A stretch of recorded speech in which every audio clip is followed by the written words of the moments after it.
program is part of the Scene Project's podcast network. The Scene Project features interviews with independent musicians, comedians, and artists from across the Midwest. Become part of our community and support local art wherever you are.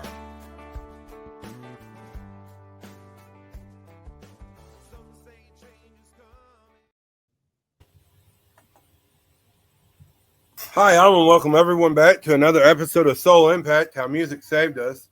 I'm your host, Wild Willie, and with us, I got Sequoia Blue. Hey, everybody. Well, I want to thank you for being on the show today. We had connected, for those of you out there that don't know, we have connected through Podmatch.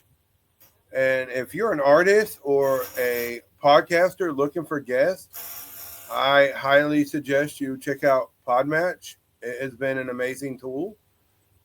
So that's my little tidbit for them. And there'll be a link in the description to where you can click on and go right to their website.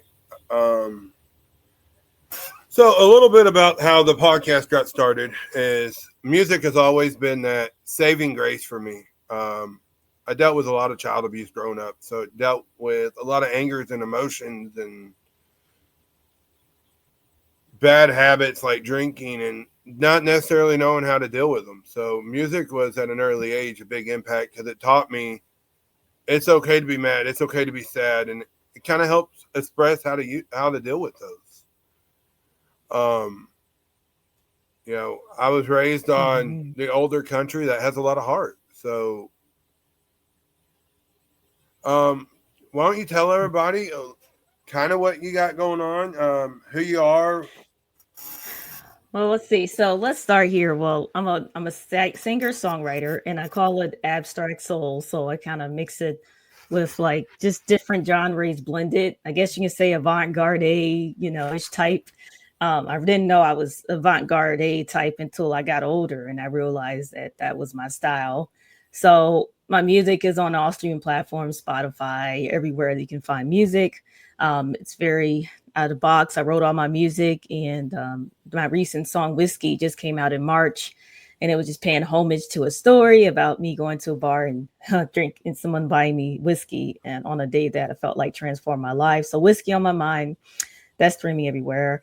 I'm also a podcaster, so I host Blue Alchemist podcast where I talk about various things, where I challenge your perspective. I have my solo episodes, and then I have I interview different people and see what perspective they have. They can help challenge the audience so people can learn something new outside of their box, from what they know. And I'm a tech person, so I work tech during the day, and I love technology. So I consider myself a technologist. I love anything to do with tech, and I always research and stuff. And I'm an author, so check out my children's book, Sammy Bean. It's a children's book, and I also have a book I wrote when I was like a baby, I would say like 20 years old, called a Dark Obsession. That's on Amazon as well. And yeah, that's a little snippet about me so far. So you had mentioned have you created your own genre, abstract soul? Can you kind of describe what that sound means to you? Well, it's like you can't put your finger on it with certain songs I have. So it's like a mix between, is she blues? Is she folk? Is she soul? And so I kind of mixed it all together into one to where it's abstract soul. So you can't put your finger on it. It's like an abstract painting. You're looking at it and you're like, what is this painting? It's all different variations. So I feel like my music is like an art. It's not something that's like defied by the rules that they want to put you in, because everything's made up. So I wanted to make up my own situation so I can cause a revolution where artists can start blending things together and enjoying it. So how has music shaped the way you tell your story, not just as a singer, but as a creator and an innovator?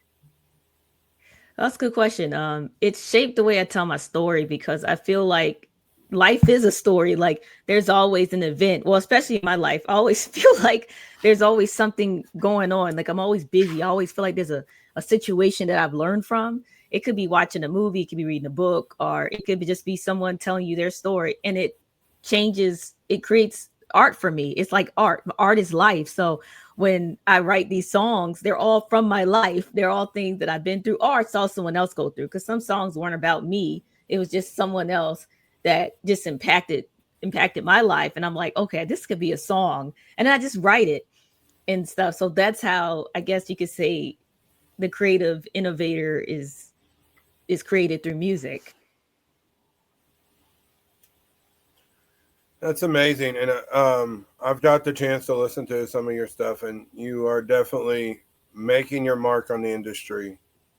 Thank you. Thank you. I think that is what drew me to it. The fact that it wasn't your everyday kind of music. And I don't say, and I don't say that as disrespect. I don't want you to think that. It's just, it draws you in. It's not something you hear all the time. Yeah, and I've gotten that a lot. So it's not just you, especially when I started out in 1920, I was called unorthodox, stuff like that. They wanted me to be more R&B, be like at the time Rihanna was popular. So they wanted you to be more so what they're used to hearing from my type of style. But that was never me. And I tried to do that. But then I just feel like a job. And I didn't want music to feel like a job because like what this podcast is about, it saved my life. Music saved my life. That was all I could curl up to was music because I grew up being alone, feeling alone, and music made me feel like I had something to live for, because I just felt depressed. I didn't like school. I didn't like nothing. But when music was there, that kept me alive. It made me say, okay, I want to stay alive just because of this music. So I think that it's a personal thing. It's not just, some people are artists and some people are just singers like, okay, I'm just going to throw this song out. I want to make 1 million followers and this and that. But I'm coming from the soul. Like, so it's hard for me to just fake something with music. Yeah. And that's the thing about music is I believe music gives you what you need in that season of your life. Like what I hear from what you hear from a song today may not necessarily be what you get from it 5 years down the road. And one of the big songs I use for example for that is the song What Hurts the Most by Rascal Flatts. I've always loved that song. But when I went through my divorce 3 years ago, that song hit so much different. I mean, I was actually able to relate to the words a little more, and then, as the angrier I got because she was gone, I shifted the kind of music I listened to. I went to Puddle of Mud, She Hates Me. And then from there, I went to, I didn't like who I had become in my marriage and the toxicity there was in the marriage. And I'm not blaming her. It takes two to cause a problem. But it just, Michael Jackson's Man in the Mirror. Oh, yeah, I love that song too. It shaped me. I mean, I would not be where I am today if it wasn't for music. I mean, as far as healing me from my PTSD to helping me through anxiety, the divorce, being a single parent. I mean, music is ever an impact. And I think it is personally, on my opinion, now I'm no scholar, but I'm just a hick from Missouri. Everybody's important. No, I'm not saying I'm not important. I'm just saying I'm a hick from the sticks, and I don't have a degree in psychology. That's what I'm trying to say. You have a natural degree. Yeah.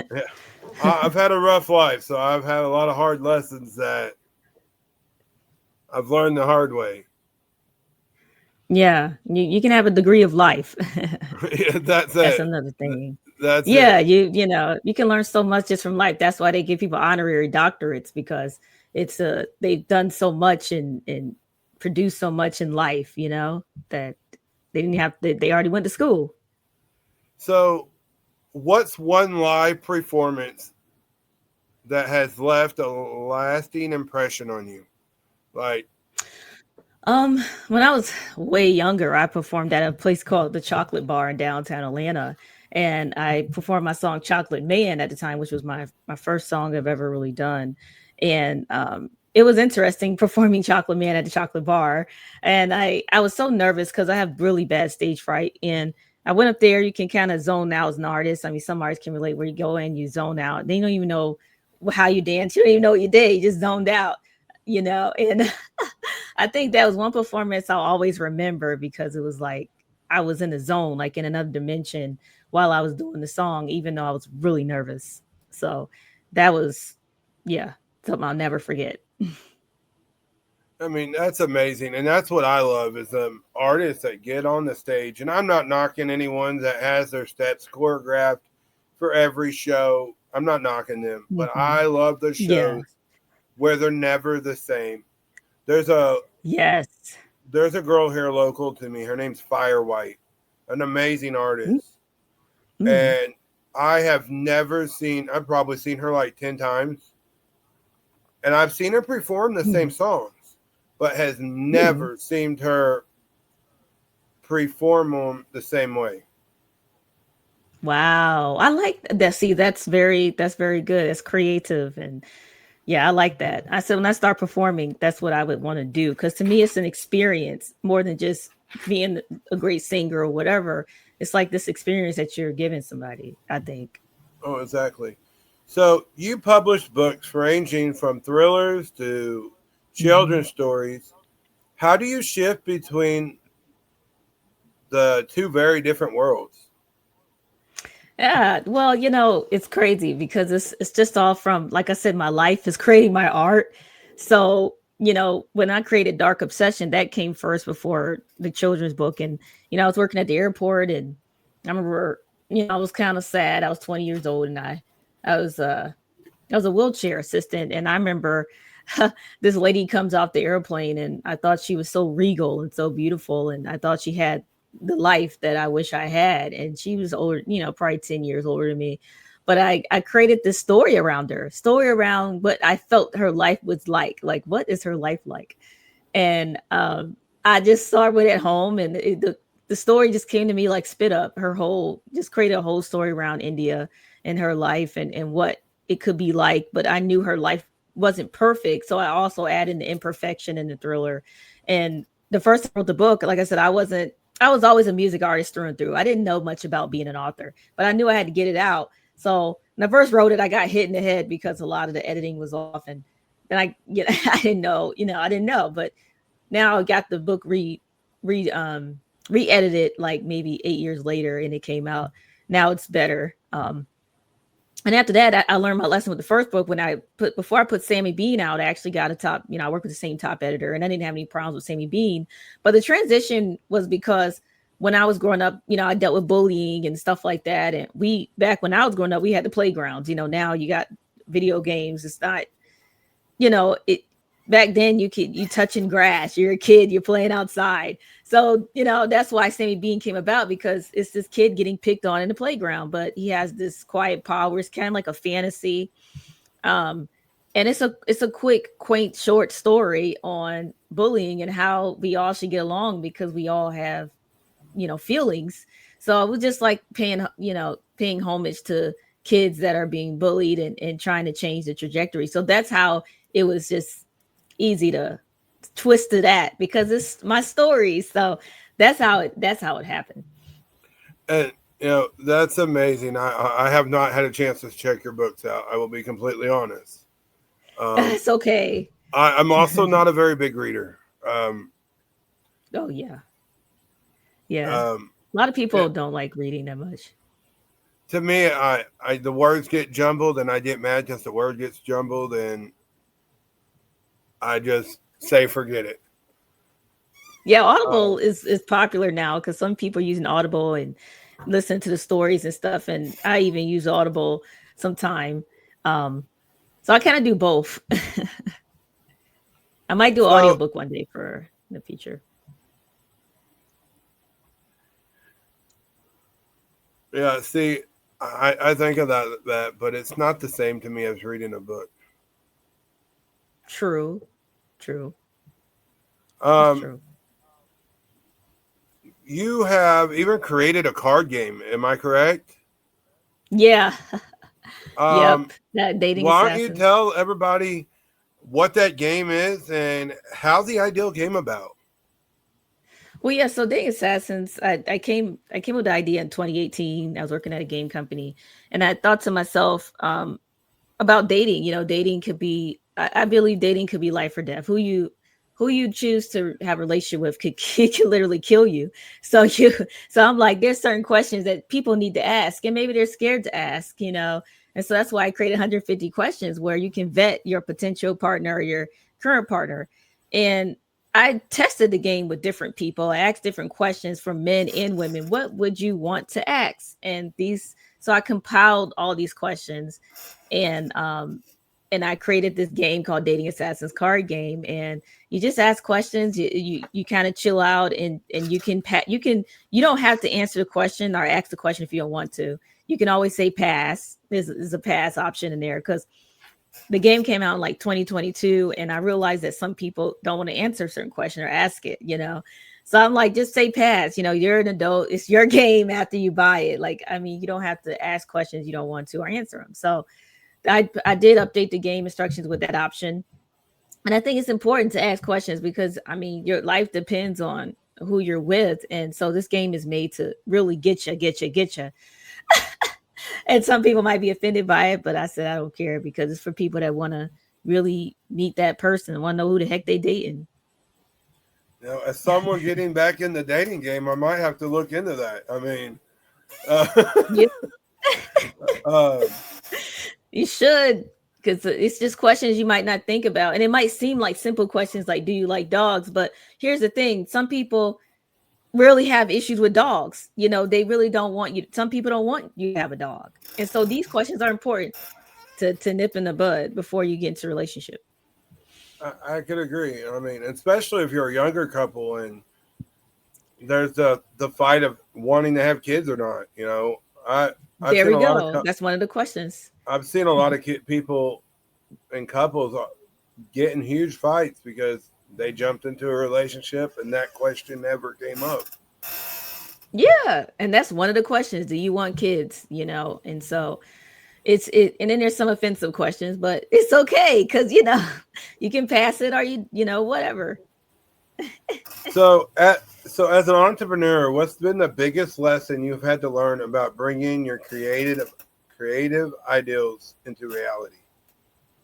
Be detailed is possible. Make sure you're detailed as possible. I mean, music is one thing.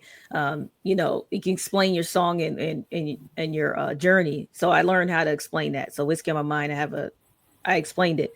And then with any type of game, you got to be detailed as possible. I didn't know so many people are so confused with just a conversation game, but you have to write detailed instructions. And so I learned that, and I even took it to my job life, my personal life. Just be detailed. You can't assume everybody thinks like you and does things like you. So that's what I learned in my journey.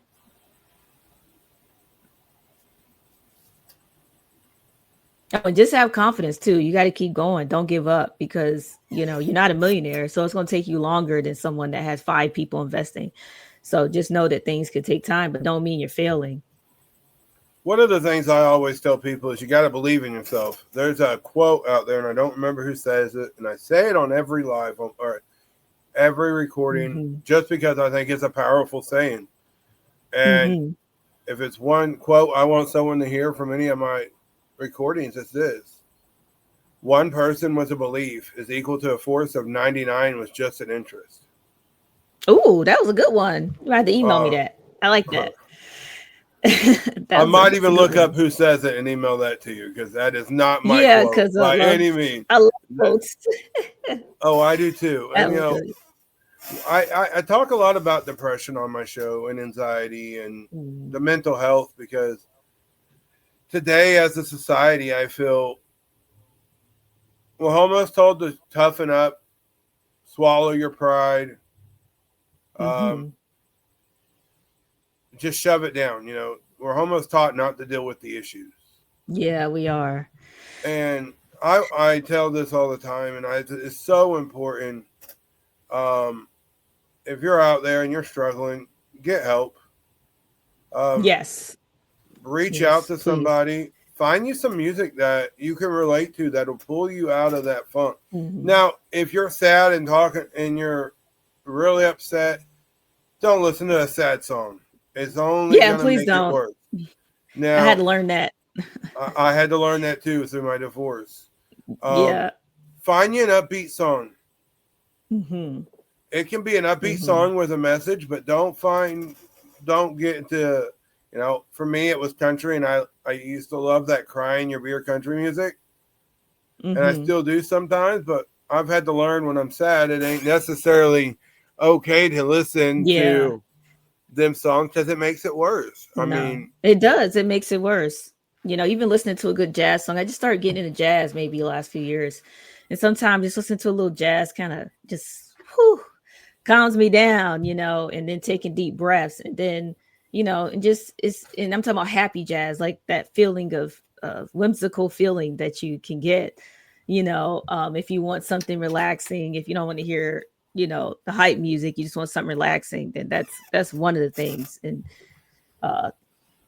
yeah, and then Spotify now says you don't even have to pay. You can just you can go in and pick songs you want to hear now. Because at first with Spotify you had to pay and to get your list, but now you can just go and pick songs you want, But I use YouTube Music, but I think that you can curate your own little list to help you. Like that's what helps me. If I work out, I have a workout list. If I have, a list to bring me joy, then I have that list. I think that would be good because right now everybody's going through a lot right now. It's a lot going on.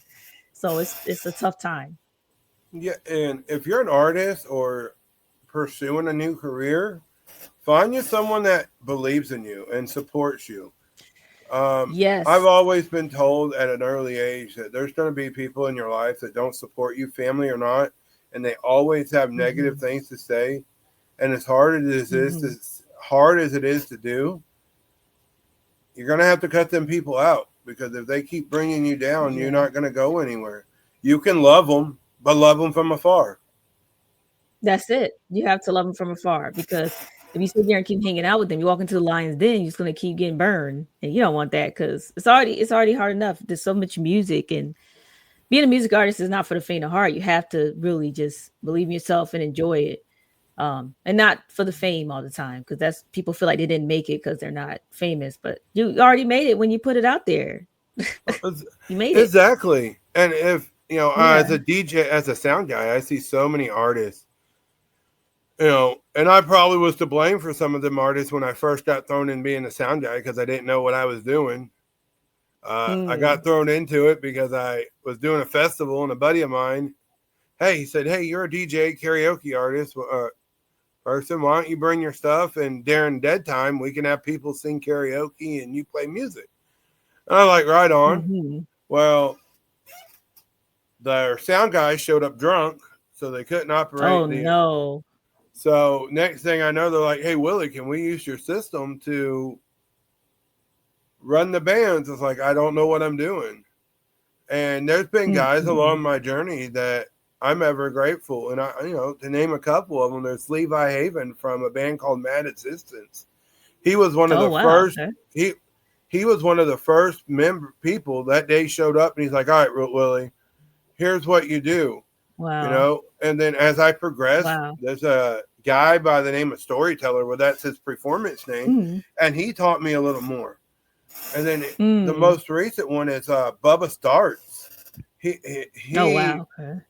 He showed up at an event I was doing in June, and we instantly hit it off. He showed me what to do, how to fine tune what I was already doing.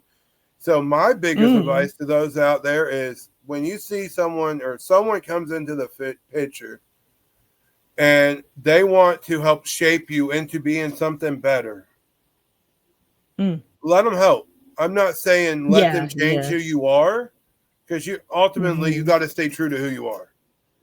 You do. Yeah. Don't, I am never going to pursue that I am a hip hop person. That's not me. I got country roots. I like hip hop music, but I'm sticking to my country roots because that's who I am.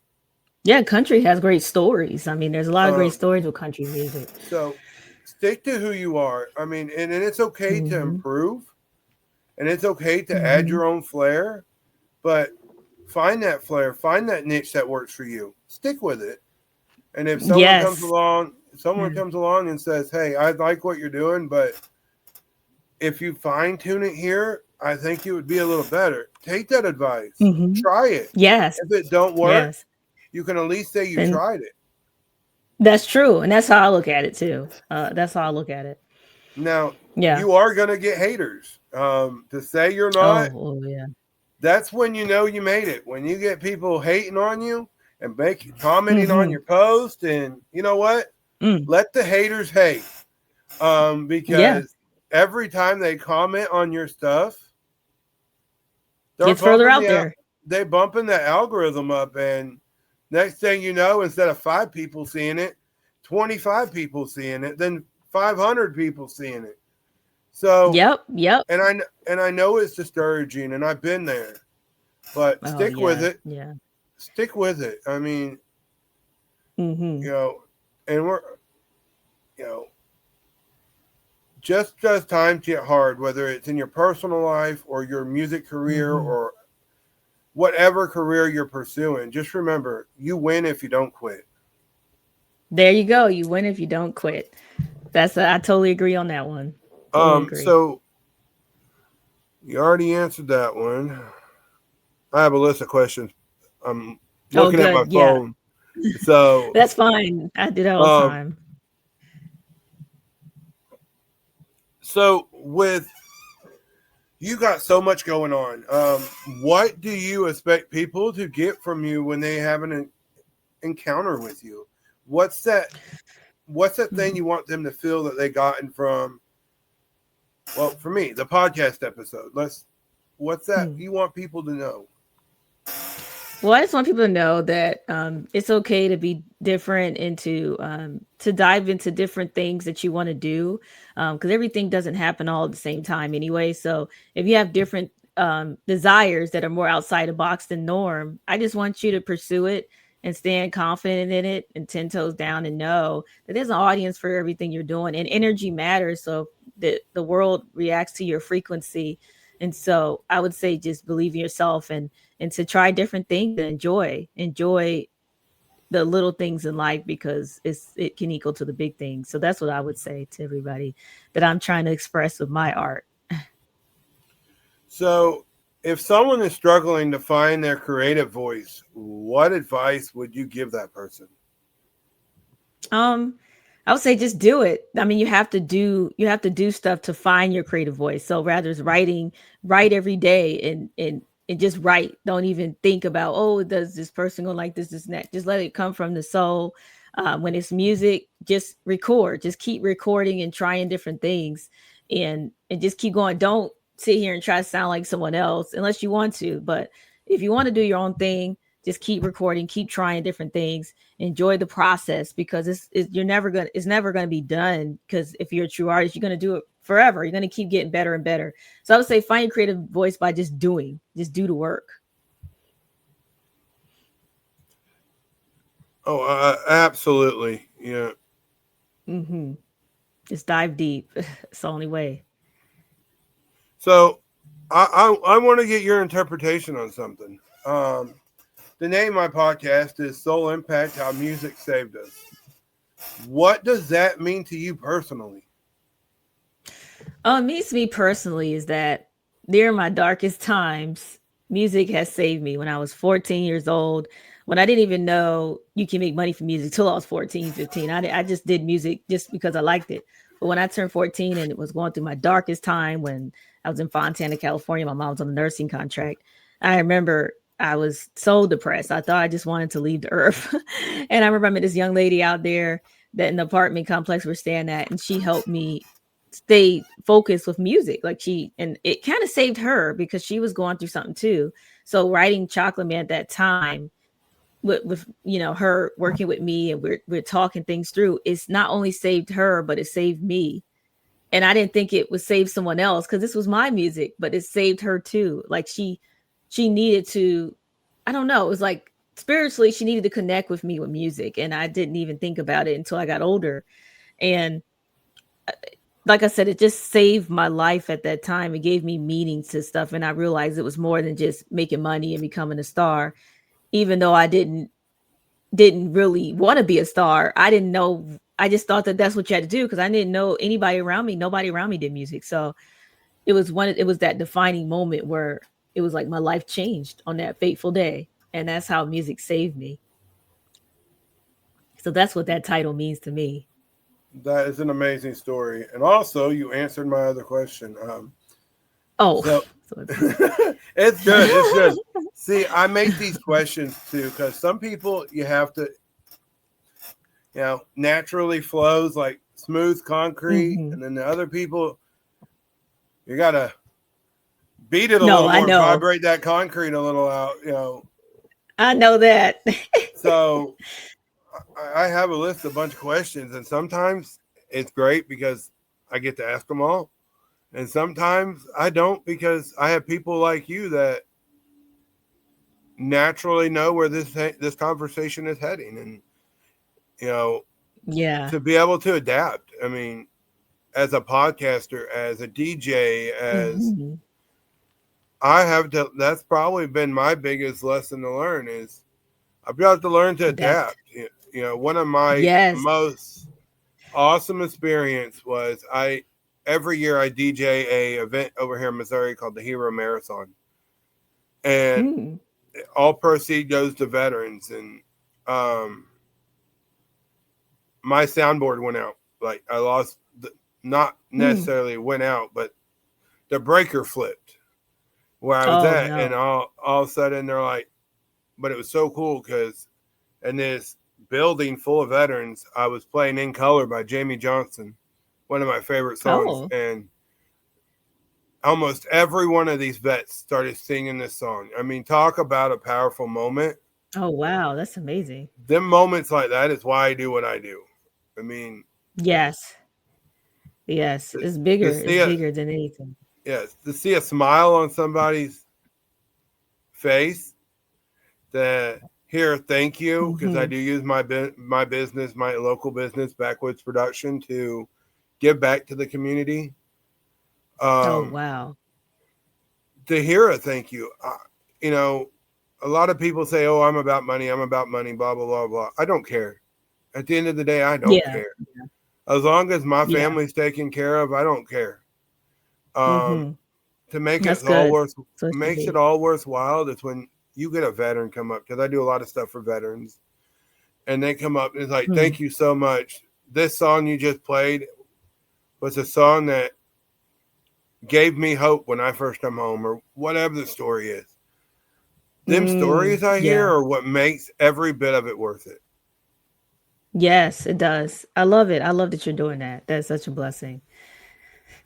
That's Now, amazing. I want to throw a quick few side bits in here. And this might benefit you as well. Mhm. If you're not part of the Scene Project, go to group.thesceneprojects.com. It's a little community we have Okay. there that you connect with other artists and Oh, nice. learn to be real with each other. And, you know, um, and then we Okay, also I'm gonna have check it, that out. and I can send you that link. That ain't a problem. Yeah, just send it to me and I'll check that out because I think I went to it, but And then also, you can text and subscribe to the YouTube channel, which we were just talking about. You can find it at The Scene Projects on YouTube, but just by typing in The Scene Projects. oh yeah, I think And I subscribed. Yeah. that is where you'll find Soul Impact Podcast. That is the award-winning Mhm. network I'm on. You can also text Scene, SCENE, to 605-800-5990 and become part of that community. It is very beneficial. Nice. We would love to have you guys as part of the community.